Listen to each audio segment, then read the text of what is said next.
immolé avant la fondation du monde.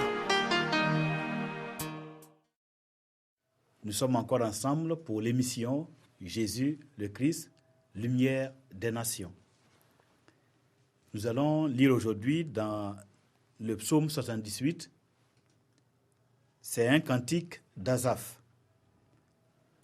À partir du verset 1, nous lisons psaume 78, cantique d'Asaph.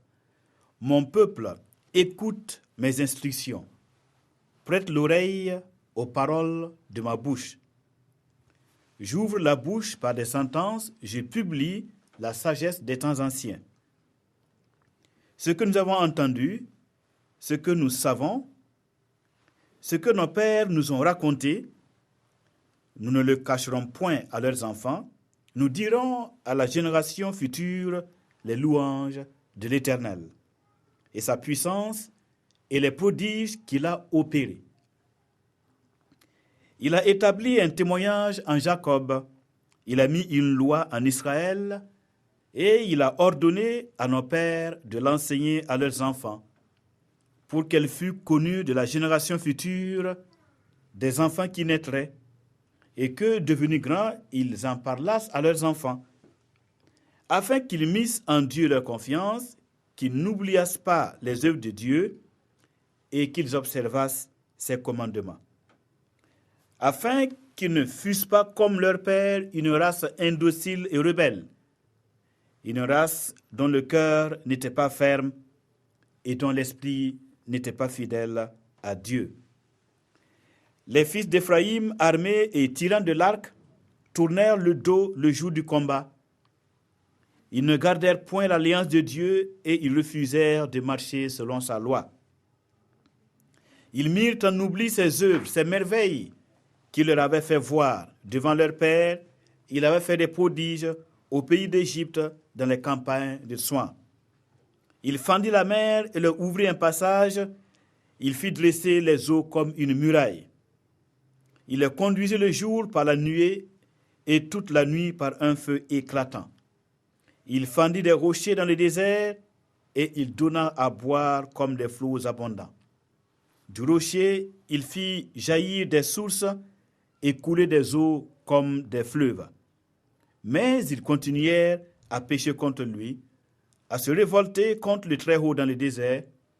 Ils tentèrent Dieu dans leur cœur en demandant de la nourriture selon leurs désirs. Ils parlaient contre Dieu, ils dirent, Dieu pourrait-il dresser une table dans le désert?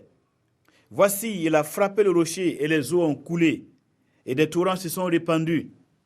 Pourra-t-il aussi donner du pain ou fournir de la viande à son peuple? L'Éternel entendit et il fut irrité. Un feu s'alluma contre Jacob et la colère s'éleva contre Israël, parce qu'ils ne crurent pas en Dieu, parce qu'ils n'eurent pas confiance dans son secours. Nous allons nous arrêter là pour retrouver les principales leçons qu'on peut tirer de la lecture du psaume d'Asaph. Asaph nous explique au verset 5, psaume 77, verset 5, que tout ce que Dieu a fait, toutes les œuvres, tous les miracles qu'il a produits en Égypte et tout au long de la marche des enfants d'Israël à travers le désert jusqu'à Canaan, eh bien, l'ensemble de toutes les œuvres de Dieu, de tous les miracles, constitue un témoignage, une loi que le Seigneur a établie et qu'il a donnée à son peuple. Le témoignage de ses œuvres, le témoignage de sa puissance, le témoignage de ses miracles, le témoignage de ses grandes compassions. Par compassion, il les a sauvés de l'Égypte parce qu'ils étaient dans la maison de servitude. Pharaon et son peuple les opprimaient par des travaux rudes et durs, des travaux pénibles. Il leur rendait la vie impossible. Il les écrasait littéralement. Et la grâce et la bonté de Dieu sont venus à leur secours. Et la puissance de Dieu s'est manifestée ils ont été libérés de l'Égypte sans combat. Dieu a ouvert la mer Rouge. Ils ont traversé la mer. Ils sont arrivés au désert. Et dans le désert, Dieu a pourvu à la nourriture. Il a pourvu à l'eau. Il a pourvu à leur repos, à leur bien-être, à leur sécurité. Le Seigneur était présent le jour comme la nuit. Dieu lui-même marchait au milieu de son peuple. Et tout cela constitue un témoignage. Un témoignage, un héritage qui devait être transmis de génération en génération. Verset 5, il est dit, il a établi un témoignage en Jacob. Il a mis une loi en Israël et il a ordonné à nos pères de l'enseigner à leurs enfants. Pour qu'elle fût connue de la génération future, des enfants qui naîtraient, et que eux, devenus grands, ils en parlent aussi à leurs enfants, afin qu'ils mettent leur confiance en Dieu, qu'ils n'oublient pas les œuvres de l'Éternel et qu'ils observent ses commandements.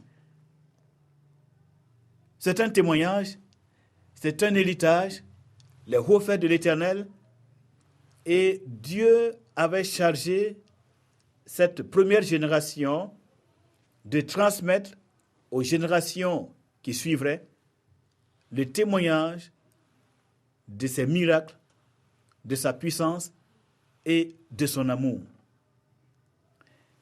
Mais, comme on peut le constater dans la suite, il y a eu une cassure, il y a eu un problème dans la transmission du témoignage des œuvres de Dieu.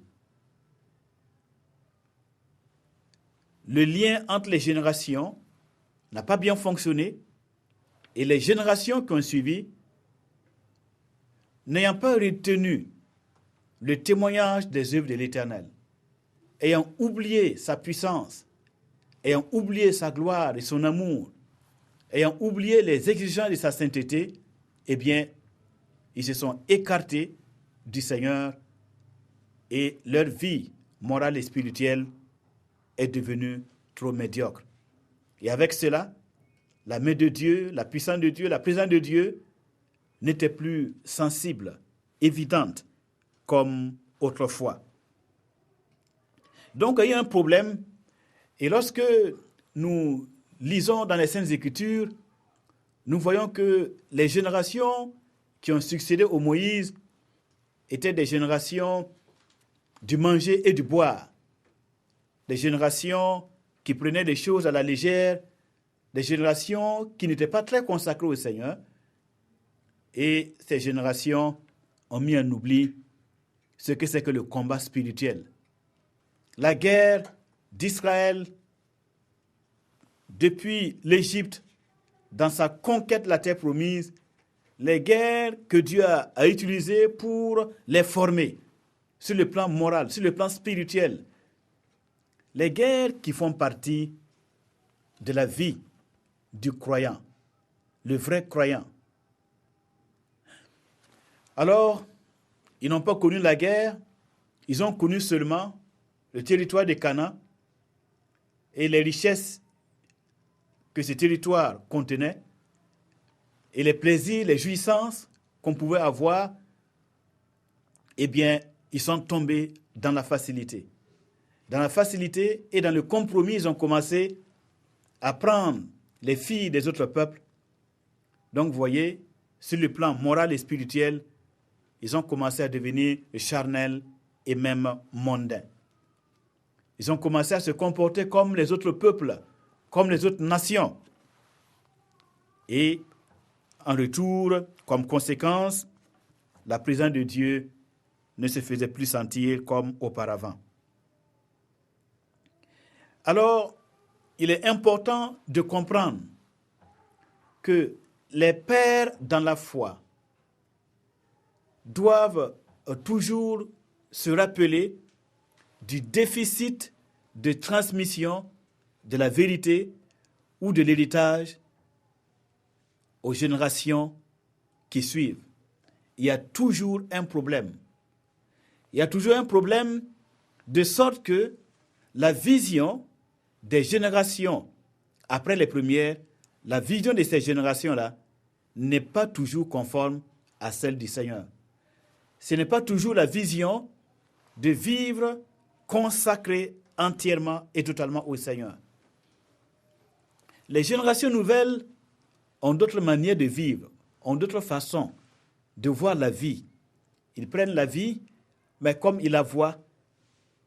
Et c'est pourquoi les pères de la foi doivent comprendre la difficulté de transmettre tout l'héritage et tout le témoignage des œuvres de Dieu. Maintenant, si cette transmission de l'héritage n'est pas bien faite, eh bien, on peut comprendre qu'il y a un déficit. Et il y a un déficit. De telle sorte que les enfants ne sont plus comme les pères. Parce que les enfants n'ont pas vécu ce que les pères ont vécu. C'est une chose qui est récurrente. Et même en Israël, l'on a vécu cette réalité. Mais le désir de Dieu, c'est que toutes les générations mettent sa confiance dans le Seigneur. Toutes les générations expérimentent la puissance réelle de Dieu. La volonté du Seigneur, c'est que chaque génération soit entièrement épanouie et vive pour la gloire de son nom. Chaque génération doit pouvoir glorifier le Seigneur comme cela se doit. Mais lorsque nous continuons la lecture, il est dit « Les fils d'Éphraïm, à partir du verset 9, armés et tirant de l'arc, tournèrent le dos le jour du combat. » Éphraïm était l'une des puissantes tribus d'Israël. Avec la tribu de Juda, Éphraïm était la tribu la plus puissante avec celle de Juda. Eh bien voilà, ces hommes puissants, ces hommes forts, formés pour la guerre, ils tournent le dos le jour du combat. Pourquoi? Et la raison, ils ne gardèrent point l'alliance de Dieu et ils refusaient de marcher selon sa loi.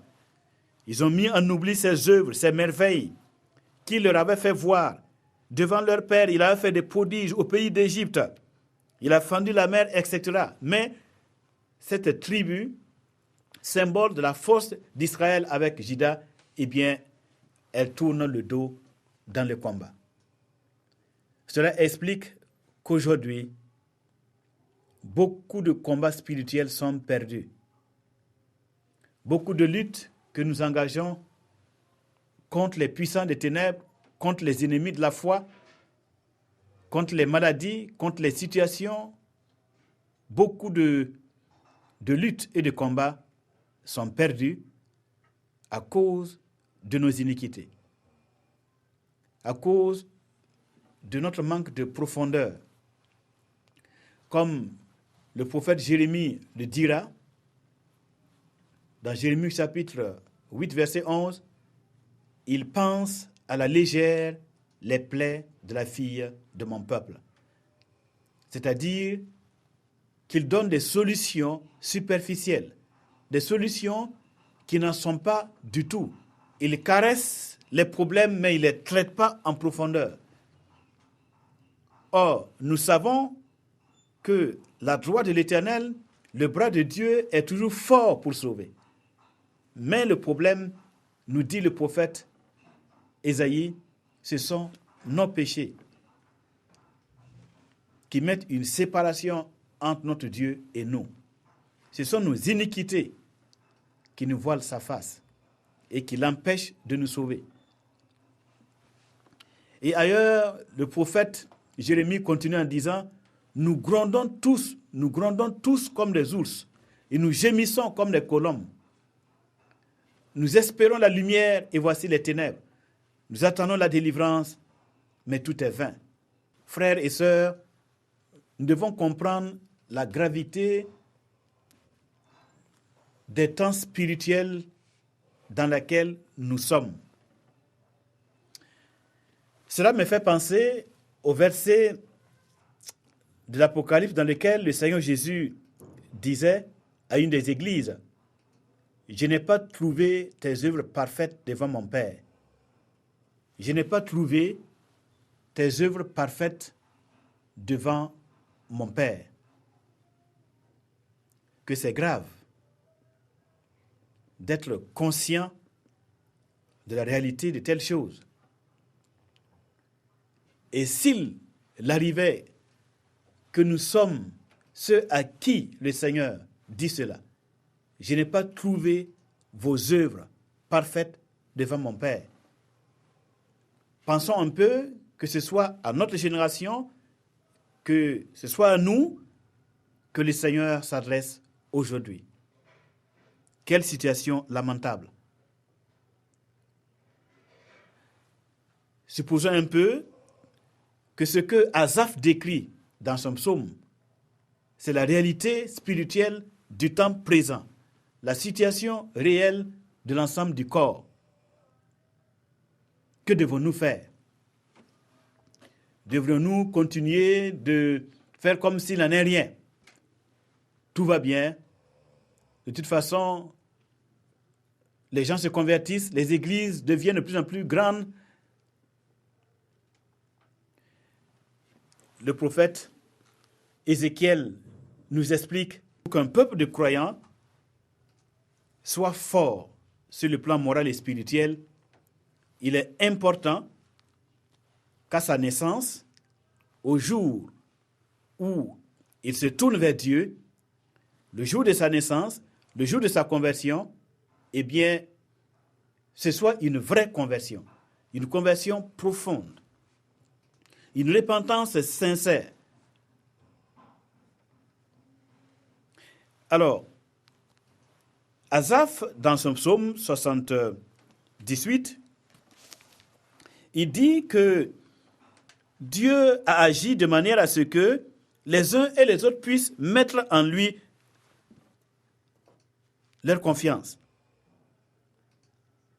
Afin, verset 8, qu'ils ne fussent pas comme leur père, une race indocile et rebelle. Donc, pour éviter l'esprit d'infidélité à l'égard du Seigneur, pour éviter l'esprit charnel, pour éviter les va-et-vient, les hauts et les bas, Dieu a établi son témoignage, Dieu a fait des œuvres grandioses, et le Seigneur a dit, enseigne-les pour qu'ils ne soient pas comme leur père rebelle. Il ne faut pas qu'ils traînent le même comportement méchant et mauvais, d'infidélité, de génération en génération, de famille en famille. Il faut briser ce cycle-là pour permettre au peuple de Dieu d'être constant dans sa relation avec le Seigneur. Mais voyez, la naissance, la conversion, la manière dont on s'est converti, la manière dont on a pris le départ avec Christ, lorsqu'on a entendu l'Évangile, si nous avons pris un bon départ, qui consiste à une séparation totale d'avec les pratiques et les coutumes de nos ancêtres, des peuples, leur vie morale, leur pratique spirituelle devant Dieu, leur comportement. Car nous connaissons et nous savons que la parole de Dieu dit que les nations sont caractérisées par l'impudicité, la fornication, la vanité, la corruption, la méchanceté.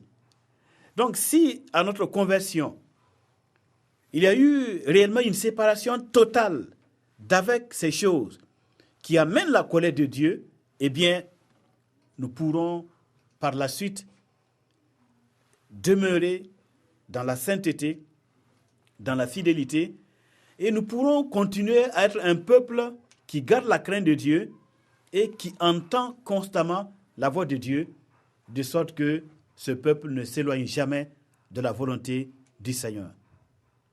Donc, le départ, c'est vrai, beaucoup d'entre nous, plusieurs d'entre nous, avons embrassé la foi chrétienne. Nous sommes donnés au Seigneur. Mais jusqu'à quel niveau? jusqu'à quel niveau nous nous sommes engagés réellement à vivre pour le Christ. Du reste, le Seigneur Jésus a dit, si quelqu'un ne renonce pas à lui-même et à tout ce qu'il possède, il ne peut être mon disciple. On peut comprendre donc que le renoncement à soi, à sa vie, à son bonheur, à ses privilèges, à sa vision, le renoncement à sa famille, à ses privilèges, à ses origines, comme Paul le dit, eh bien, le renoncement à ce que l'on peut être, à ce que l'on peut devenir dans la vie, le renoncement à tout ce que l'on peut posséder, si cela n'est pas une réalité, on peut comprendre pourquoi par la suite, eh bien, beaucoup de chrétiens expérimentent beaucoup de difficultés pour avancer dans la maturité dans le Seigneur. De sorte qu'au bout d'un certain temps, nous nous trouvons comme en train de tourner dans un désert. On est en train de tourner en rond. Pourquoi? Parce que notre vie morale, sur le plan moral et spirituel, nous sommes encore des bébés. C'est en nous qu'il y a la jalousie. C'est nous qui parlons mal. C'est nous qui insultons les pasteurs, qui critiquons les frères. C'est nous qui répandons le mal. C'est nous qui nous montrons très égoïstes, très jaloux. Eh bien, et quand ces choses sont permanentes dans nos vies, comment voudriez-vous, frères et sœurs, que nous soyons différents de nos ancêtres dans le passé qui ont vécu dans l'idolâtrie et qui ont manifesté de tels caractères? Il ne faut pas qu'il nous arrive ce que l'Écriture dit dans Actes chapitre 7, verset 51, « Ce que vos pères ont été, vous l'êtes aussi, hommes au cou raide, incirconcis de cœur et d'oreille. Ce que vos pères ont été, vous l'êtes aussi. » Il ne faut pas que de tels jugements nous arrivent. Donc, mesdames, messieurs, les problèmes que les psalmistes ont vécus, Asaph, David, les fils de Corée, les Moïse et les autres, ce sont des problèmes que nous vivons aujourd'hui aussi, des problèmes que nous rencontrons, des problèmes qui reviennent, des situations qui malheureusement sont des réalités de nos jours. Et il est bon de chercher à connaître leurs origines, à situer nos responsabilités et à chercher réellement à nous repentir, à revenir vers le Dieu très haut. Il faut que nous soyons un peuple entièrement conscient de tous ces privilèges, de la gloire de Dieu qui nous est réservée, de la puissante main de son Sauveur Jésus-Christ, de la grâce de Dieu qui est disponible pour nous et que nous travaillions avec cela. Nous nous comportions à l'égard du Seigneur en tenant compte de ces réalités. Comprendre la vocation à laquelle nous sommes appelés et nous engager résolument à nous tourner vers le Seigneur en abandonnant le monde et toute l'idolâtrie qu'il y a dans le monde, la convoitise de la chair, la convoitise des yeux, l'orgueil de la vie, tout cela, c'est de l'idolâtrie criminelle.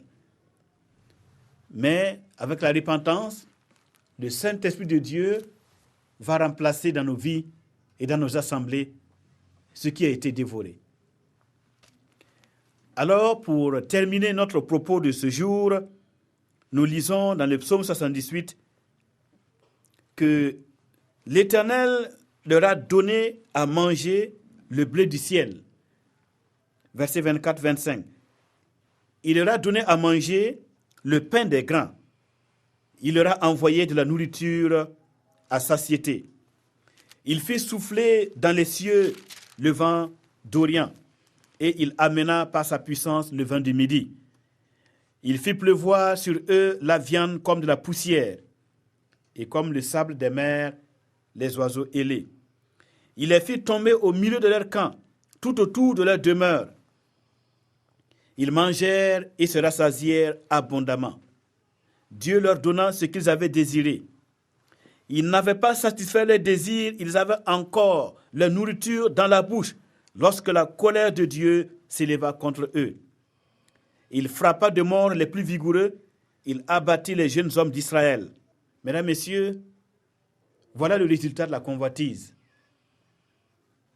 Comme aujourd'hui, nous avons l'impression que l'évangile est devenu l'évangile des richesses, l'évangile de la gloire, où beaucoup d'entre nous courons vers la recherche de la richesse, la recherche de la gloire, l'élévation personnelle.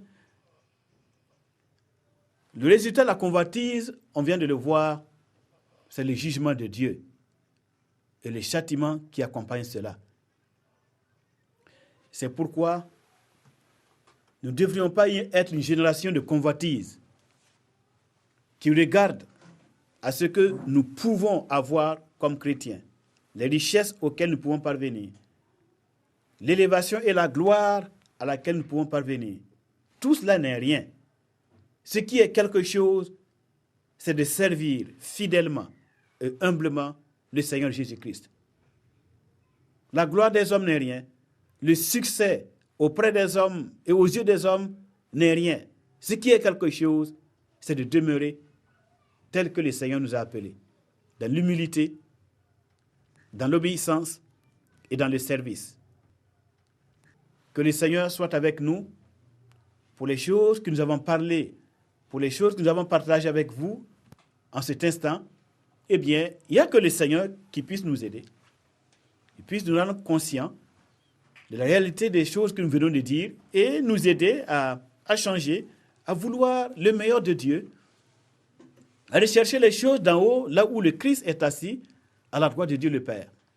Autrement dit, nos cœurs et nos pensées seront toujours fixés sur le monde et sur ce que le monde peut donner, en oubliant de fixer nos regards vers le Christ, qui est le chef de toute domination, de toute autorité, à qui appartiennent toutes les richesses, sur terre comme au ciel, à qui appartient l'honneur, la gloire, la force au siècle des siècles.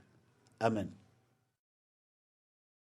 Jésus, l'agneau de Dieu, immolé avant la fondation